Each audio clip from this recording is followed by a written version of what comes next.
congratulations. How nervous were you in that last bit where you realized it might go a green flag stop? I was not as nervous as probably others. Certainly, we were able to make our tires last pretty long there on that green flag run, and that allowed us to pit later and have fresher tires at the end than most. So us in the 19 clearly were the guys that kind of managed the tires the best, and once it got into that type of race, that's what I grew up doing my entire life before I got to NASCAR, so I certainly liked our chances. Is this too far, though, on the tire wear?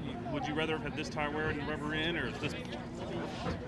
I mean, it was a crazy race. I mean, honestly, it really was. I'm sure from a stat standpoint, it probably couldn't have got better.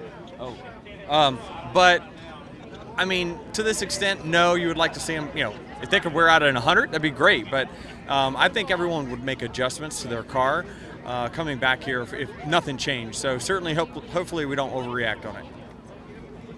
Did you ever worry about a tire pop at any point, and what's kind of keeping you on edge throughout the race? Yeah, right before we pitted under green, I got to the point where my car was starting to go straight. So we really did a good job pitting perfectly in that instance, and man, that was key for us. And a lot of success at Bristol, especially recently.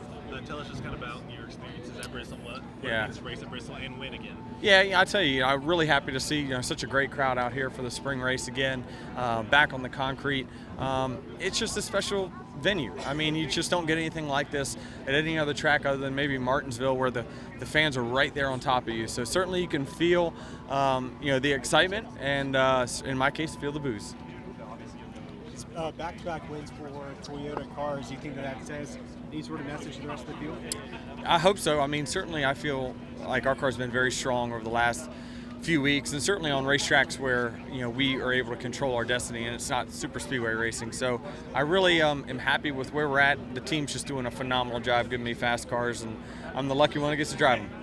Was this anything like the racing, like when you entered the Cup Series, or was this crazier than that? The only time I can recall ever having tire wear this bad was Indy that one year, and that was like way worse than this. So I mean, this was manageable. I think obviously if your car was good like ours was, you can manage better than most. But it was still tough. So yeah, it was not quite like anything we've ever done before in a long time. How does that compare to other Bristol races in the past? I think you just had to think about what you were doing a whole lot more, and you couldn't get suckered into running too hard. We seen every guy that got greedy, tried to lead too much, tried to make passes for the lead early in the run, what have you. If the runs went long, they were in trouble. So, Denny and I watched our teammates both do that, and then we're able to kind of battle it out. We just lost too much time in that green flag stop for whatever reason. So we'll have to go back and look at that. But I think if we could have come out with them, we could have got it. But yeah, shoulda, coulda, woulda. Would you have ever imagined it would have won a green flag stop after the first stages? Not really, because you figure somebody's just going to blow a tire and spin, but everybody was smart enough to pit before their tires blew out, so that was good. When you got closest to Denny on that last bit of run, how close were you to being able to pull it off, and what was the ultimate demise? Close, real close. Obviously I got next to him once and about cleared him, and honestly, I just came out behind him too far after the green flag stop. It was over a straightaway. We were right bumper to bumper when he pitted. I was on his bumper, and then come out so far back. I just had to use too much to get to him, and then I tried to get to him and then save and wait for the end, and I just was out of right rear at the end. Yeah, the driver's been asking for the tires to wear out more. We got it. This was, if we were like a 2 on a 10 scale, this was a 9 or a 10, It's kind of like maybe there's a middle ground somewhere, but it was definitely a different race. I had a lot of fun. I felt like you had to be really smart. It reminded me of one of Matt Weaver's short track late model races for a while.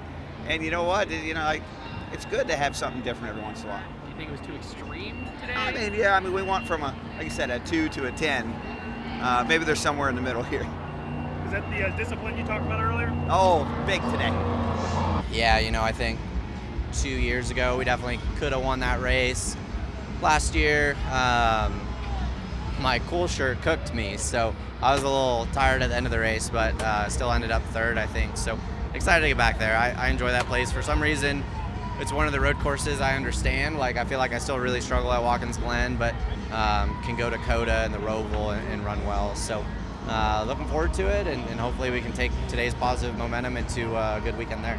What was your strategy that got you back toward the front at the end, and did you have imagined it going green that long at the end? After the first half of the race went yellow, yellow, yellow. Yeah, I mean, just trying to take care of the tires the best we could. So grew up doing some short track racing that was kind of that way, and tried to apply that stuff to tonight. Is it kind of the wildest thing you've ever seen?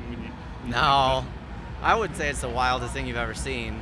Was it like Brickyard in the early 2000s was the wildest thing I've ever seen? Not that I was there, but I remember watching on TV, tire-wise. But yeah, I mean, it was the same for everybody, right? So you just had to do what you could. We all kind of had an idea that it very well could go this direction after practice, and yeah, it happened. Did you ever wear out tires to the point where you were really in trouble? Because I don't think you had any real issues. Yeah, I mean, as we pitted, the right front was pretty well done, and middle part, or maybe end of the first stage, we quartered the right front really bad. So kind of learned my lesson then and tried to apply it to the rest of the race. I think if you could be in the top, 6 or so, you could manage, but being further back than that, you're trying to gain track position, and it's easy to abuse your stuff, which is what I did. When I went to the back, I made good headway, and just running up in that middle groove, it just wore my right front out, and then I rode around for probably 8 or 10 laps just with nothing on my right front, and then we finally pitted, and it just worked out, like I said, accidentally. Have you ever seen anything this bizarre in your time in NASCAR? No, that was weird. It wasn't fun, to ride around like that, but just you never really knew like how to manage your stuff. And then there at the end, when we were all dying and whatnot, and everybody's afraid to pit because you just didn't want to get caught on pit road with somebody spinning out and then your lap's down. So, but for whatever reason, it all cycled through. We all had to make a green flag stop, and just kind of nurse it home from there. So yeah, that was odd. Odd that rubber wouldn't lay down and all that. So it was just weird. How wild was that? I know you haven't done this a very long time, but it's got to be different than about anything you've ever seen. Yeah, it's. I was joking with the guys. It's just an oversized Pensacola with tire wear.